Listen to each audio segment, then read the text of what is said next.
ડીસા રાજપુર પાંજરાપોળ દ્વારા ભૂતપૂર્વ મુખ્યમંત્રી વિજયભાઈ રૂપાણીને શ્રદ્ધાંજલિ અપાઈ। 100 ટન ઘાસ 9000 ગાયોને ખવડાવી ગુજરાતના ભૂતપૂર્વ મુખ્યમંત્રી વિજયભાઈ રૂપાણીની શ્રદ્ધાંજલિ અર્પણ કરાઈ। જિલ્લાની પાંજરાપોળોને ભૂતપૂર્વ મુખ્યમંત્રી વિજયભાઈ રૂપાણી હતા ત્યારે દરેક રીતે ઘણી મદદ કરવામાં આવી હતી। જગદીશભાઈ સોલંકી દ્વારા જણાવ્યું। અમદાવાદ પ્લેન ક્રેશ ઘટનામાં અકાળે મૃત્યુ પામેલ ગુજરાતના ભૂતપૂર્વ પૂર્વ મુખ્યમંત્રી વિજયભાઈ રૂપાણીને શ્રદ્ધાંજલિ આપવા બનાસકાંઠાની ટીમ પાંજરાપોળ ખાતે આવી। પાંજરાપોળના ટ્રસ્ટી જગદીશભાઈ સોલંકી દ્વારા જણાવ્યું હતું કે ભૂતપૂર્વ મુખ્યમંત્રી વિજયભાઈ રૂપાણીની ખોટ ક્યારેય પૂરાય તેમ નથી।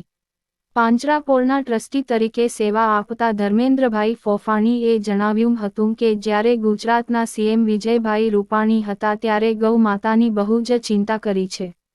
પાંજરાપોળમાં રહેતી ગાયોને ઘાસ ખવડાવી સંચાલકો દ્વારા સાચા અર્થમાં ગુજરાતના ભૂતપૂર્વ સીએમ વિજયભાઈ રૂપાણીને શ્રદ્ધા સુમન અર્પણ કરાયા। અહેવાલ દરગાજી સુદેશા બનાસકાંઠા। જે અમદાવાદથી લંડન તરફ જઈ રહેલી જે ફ્લાઇટ હતી તેની અંદર 301 જેવા મુસાફરોનું કરુણમય જે મૃત્યુ થયું છે તેની અંદર ગુજરાતના પૂર્વ મુખ્યમંત્રી વિજયભાઈ રૂપાણી પણ હતા અને તેમનું પણ એ જે દુર્ઘટનામાં અવસાન થયેલું છે તે બાબતથી સમગ્ર દેશ સમગ્ર ગુજરાત અને ખાસ કરીને જીવદયા પ્રેમી જે સાથે જોડાયેલી સંસ્થાઓ છે તેની અંદર ખૂબ જ ખોટ પડી છે તેમની, કારણ કે વિજયભાઈ રૂપાણી એક એવા વ્યક્તિ હતા કે જે ખૂબ સરળ, સૌમ્ય અને જીવદયા પ્રેમી હતા। જ્યારે 2017-15ની અંદર જ્યારે પૂરની સ્થિતિ હતી એવું પ્રથમ વખત બન્યું છે કે જે એમને એક અઠવાડિયા સુધી જ્યાં આગળ પૂરગ્રસ્ત જગ્યા હતી ત્યાં આગળ એમની પોતાની આખી જે સરકાર અહીંયા બેસીને ચલાવેલી બનાસકાંઠામાં, જે સૌ સાક્ષી છે। અને વિશેષ દરેક માનવ માટે પણ અહીં બેસીને અમે સંચાલન કર્યું, ગૌશાળા પાંજરાપોળ માટે કર્યું। અને જ્યારે અછતની જે સ્થિતિ હતી, જ્યારે માનવ માટે તો રાહત પેકેજો ઘણા બધા હતા, જ્યારે પશુઓ માટે ત્યાં સરકાર પોતે ઊભી રહી 4 મહિના ઘાસચારો પાણીની વ્યવસ્થા કરાઈ। અને વિશેષ એક પ્રસંગ એવો છે કે જે કેન્દ્ર સરકારની સામે લડવા જેવો પ્રસંગ હતો તે છતાં પણ એમને લડ્યા। તુણા બંદરેથી ગેરકાયદેસર રીતે 16,0500 ઘેટા બકરા જીવોને અરબ દેશની અંદર કતલ માટે મોકલવાના હતા અને તે બાબતની મુખ્યમંત્રીને રજૂઆત કરાતા તેમને તાત્કાલિક ગુજરાત સરકારે એમાં એડમિટ કરી અને એના પર પ્રતિબંધ મુકાવરાયો હતો। એટલે આવી રીતે અનેકો પ્રસંગો છે કે જે જીવદયા સાથે પોતે જોડાયેલા હતા, તેથી કરી અને રાજપુર ડીસા પાંજરાપોળ વિજયભાઈ રૂપાણી અને જે ફ્લાઇટના અંદર મુસાફરોનું જે મૃત્યુ થયું તેમને શ્રદ્ધાંજલિ રૂપે આપવા માટે કરી અને આજે 100 ટનથી વધુ ઘાસ એમના એ દિવસ નિર્માણ એમના નામે દીદાર કરવામાં આવે છે।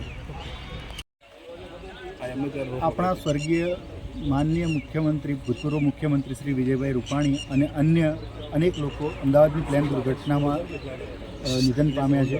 એમના આત્માને સદગતિ મળે એવા મુખ્ય આશયથી શ્રી ડીસા રાજપુર જૈન પાંજરાપોળ દ્વારા આજે પશુઓના ઘાસચારા વિતરણનો કાર્યક્રમ રાખ્યો છે।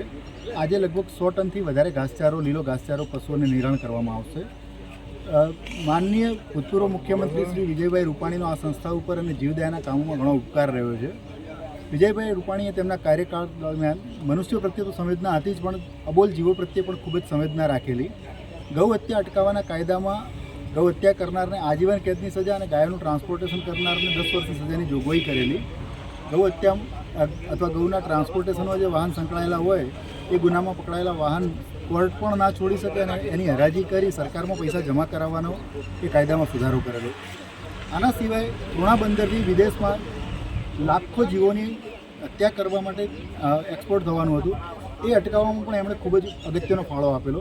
અને જ્યારે પણ આ જીવદયા કરતી સંસ્થાઓને આર્થિક પ્રશ્નો ઊભા થયા છે ત્યારે વિજયભાઈ રૂપાણીએ ખૂબ જ સંવેદના દાખવી અને ખૂબ જ સારી સહાય કરેલી છે। અમારા આ ટ્રસ્ટના જે મુખ્ય જે મોભી હતા અમારા સ્વર્ગીય ભરતભાઈ કોઠારી, એમની માંગણીને માન આપી જે તે સમયે વિજયભાઈ રૂપાણીએ સમગ્ર ગુજરાતની પાંજરાપોળો માટે કેશ ડોગ અને ઘાસચારાની પણ વ્યવસ્થા કરેલી અને એ પ્રથા એમણે જે શરૂ કરેલી એના પરિણામે જે પાંજરાપોળો અને ગૌશાળાઓને ઘણો મોટો આર્થિક ટેકો થયેલો છે। આ એમની સંવેદનશીલતાને શ્રદ્ધાંજલિ આપવા માટે અને એમના આત્માને ભગવાન મોક્ષ આપે અને એમને સદગતિ આપે એવી ભાવનાથી અબોલ જીવો માટે આજે અમારી સંસ્થા દ્વારા કાર્યક્રમ રાખવામાં આવેલો છે।